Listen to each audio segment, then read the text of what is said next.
Presyo sa lechon baboy sa Davao City posible nga musaka samtang nagkaduol ang Pasko. Samtang Davao City Health Office nagpahimangno sa publiko nga maginahinay sa pagkaon karong Pasko.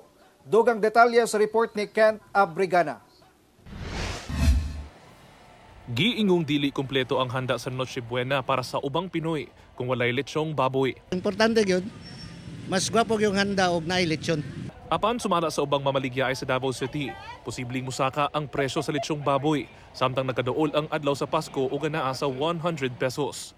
Dinhi sa usa ka lechon house sa Dakbayan, nagbabilin pa sa 7,000 nga to 8,500 pesos ang presyo sa small size nga lechon baboy. Ang medium size lechon mapalit sa 9,000 nga to 10,000 pesos. Ug ang large size nga lechon baboy mapalit sa 11,000 nga to 15,000 pesos. Samtang, nagpaymangno ang Davao City Health Office nga maghinay-hinay lang sa pagkaon karong Kapaskuhan. Katong gusto manginom, no?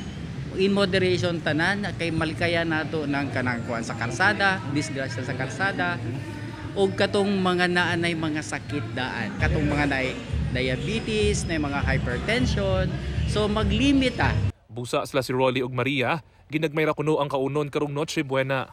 Ilimit lang nato pod gamay kay basig mo tukar ato mga high blood or mga diabetes. Siyempre, nagtrabaho man ko. Ako may mag-provide sa paghinahanglan sa pamilya. Kailangan jud magkuan jud sa atong health, magamping.